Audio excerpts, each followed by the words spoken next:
Police ने ग्राम खोलवा में हुई 5 लाख रुपए की चोरी के मामले में 11 आरोपियों को गिरफ्तार किया है। लेकिन इस केस का सबसे हैरान करने वाला पहलू वो नहीं है जो चोरी गया, बल्कि वो है जो चोरी के लिए किया गया। इस हाईटेक दौर में गिरोह के एक सदस्य ने घर वालों को गहरी नींद में सुलाए रखने के लिए नींबू और नारियल के तंत्र मंत्र का सहारा लिया।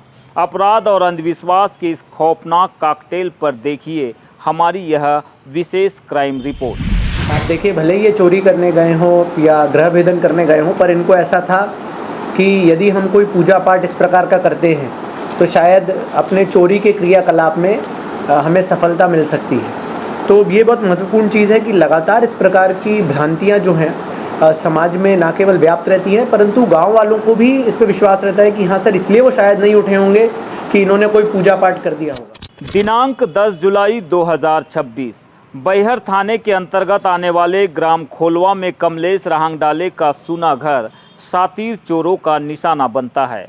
रात 1 से 2 बजे के बीच बेखौफ अपराधी अलमारियों के कुंदे तोड़कर लगभग 5 लाख रुपए के सोने चांदी के जेवरात और नकदी पर हाथ साफ कर देते हैं।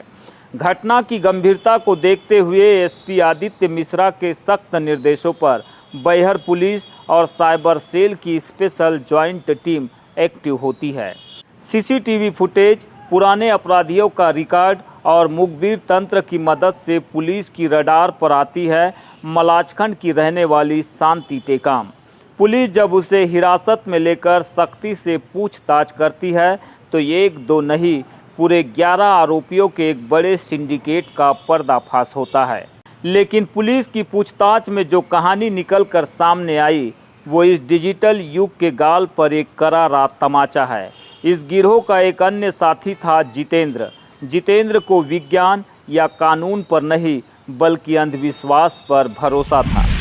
नहीं तो आपने मनाया था क्या किसी देवी देवता को, मतलब कि ऐसी घटना में वो लोग नहीं उठे? गांव की सीमा से ही किए थे। गांव की सीमा मतलब जहाँ पर चोरी करे थे उस गांव की सीमा में आके किए थे? तो कैसे किए थे? मतलब आप जैसे वहाँ पहुँच गए सीमा में, फिर आपने क्या किया?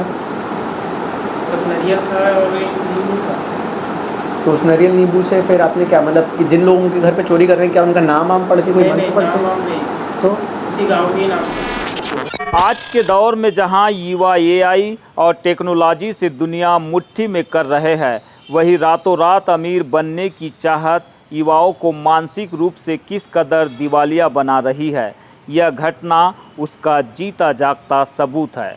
अपराध को अंजाम देने के लिए तंत्र मंत्र और पाखंड का यह बढ़ता चलन समाज और पुलिस दोनों के लिए एक नई और गंभीर चुनौती बन रहा है। ये नाइट पिल्स का इस्तेमाल करते हैं, स्प्रे का इस्तेमाल करते हैं लोगों को सुलाने के लिए। जी, आपने इसमें नारियल, नींबू इस तरह के टोटके का विश्वास किया। आइडिया आया कहाँ से और ऐसे आइडिया आपको कैसे मालूम था कि सफल हो जाते हैं? सर दरअसल में हमारे गुरु थे, उन्होंने सिखाया था कुछ चीज़ें, मतलब यही फर्स्ट बार सिखाए थे। बोले करके देखना, प्रैक्टिकल हमने किए नहीं, डायरेक्ट काम के लिए सोचे और ये सक्सेस हुआ नहीं। कौन थे वो गुरु जिसने ये आइडिया दिया था?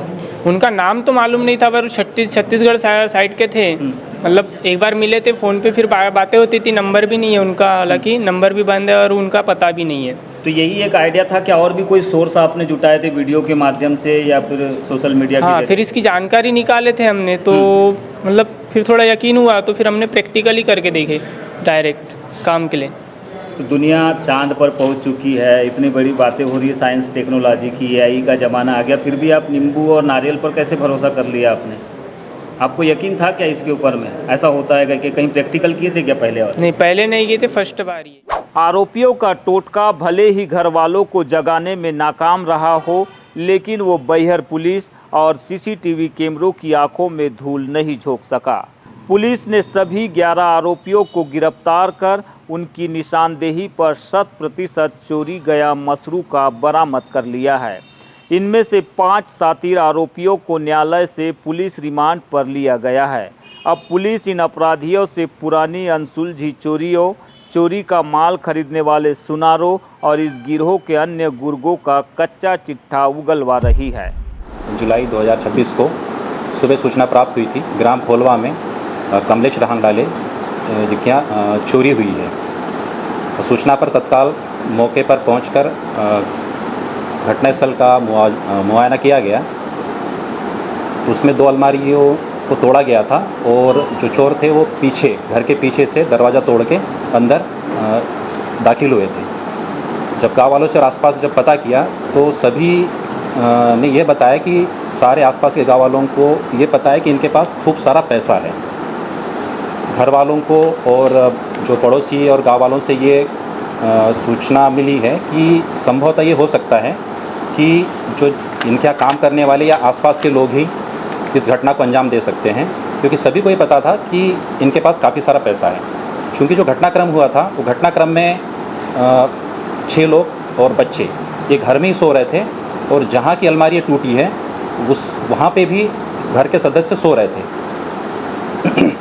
और लाइट भी जल रही थी। लेकिन इसके बावजूद भी वहाँ किसी को कोई आहट सुनाई नहीं दिया, कुछ नहीं। जब ये लोग जब निकले बाहर तब जाके इनकी नींद खुली, तब इन्होंने देखा था कि 3 लोग भागते हुए रोड पे, जो रोड की लाइट थी उसमें दिखे थे। जैसा घटनाक्रम में जो तथ्य आए थे उनके आधार पर पूछताछ की गई और जो इनके घर में जो फरियादी है कमलेश रांगडाले जी, उनके घर में जो काम करने वाले जो पुराने नौकर थे, ड्राइवर थे, जब उन पे शंका हुई उनसे पूछताछ की गई, सुखदेव करके जो ग्राम के ही है, तब जाके पूरा मामले का खुलासा हुआ कि उसने देखा था कि इनके पास काफ़ी सारा पैसा है, ये लोग अलमारियों में पैसा रखते हैं और उसने अपने एक परिचित महिला से संपर्क किया कि हमें ये घटना करनी है क्योंकि उनके पास करीब 50 लाख रुपए हो सकते हैं। इस पूरी वारदात ने एक बात तो साबित कर दी है कि अज्ञानता और लालच का कोई इलाज नहीं है। जितेंद्र का काले जादू का टोटका पुलिस की वैज्ञानिक विवेचना और साइबर ट्रैकिंग के आगे पूरी तरह पस्त हो गया। लेकिन यह घटना हमें सोचने पर मजबूर करती है कि क्या बेरोजगारी और शॉर्टकट की चाहत में हमारी पीढ़ी साइंटिफिक सोच खोती जा रही है। अंधविश्वास के सहारे किए जा रहे इन अपराधों पर लगाम लगाने के लिए पुलिस के डंडे के साथ साथ सामाजिक जागरूकता की भी सख्त ज़रूरत है। तीसरी बार हम लोग देख रहे हैं अभी विगत 2 महीनों में कि लोगों में इस प्रकार की भ्रांतियां हैं कि पूजा पाठ में उनको धन दिख रहा है, फिर वहां जाके वो डकैती की योजना बना रहे हैं। पूजा पाठ में उनको ऐसा लग रहा है कि हम कहीं गृह भेदन और चोरी करेंगे और यदि हम नारियल नींबू का इस्तेमाल करेंगे तो शायद घर वाले ना जगें या हमारे बारे में पुलिस को ना पता चले।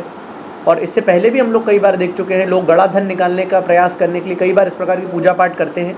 और इसमें खासकर एक बड़ी अनफॉर्चुनेट चीज़ है कि यंग बच्चे 20, 21, 22, 25 साल के हैं जो यूट्यूब में अनवेरीफाइड कोई भी वीडियोस देख लेते हैं और उसके बाद उसको बिना सोचे समझे, बिना उसमें अपनी बौद्धिक क्षमताओं का इस्तेमाल करे उस चीज़ को करने लगते हैं। तो यही आपके माध्यम से मैसेज देना चाहेंगे। तो इन्होंने तो जो गलती करी है, law will take its own course.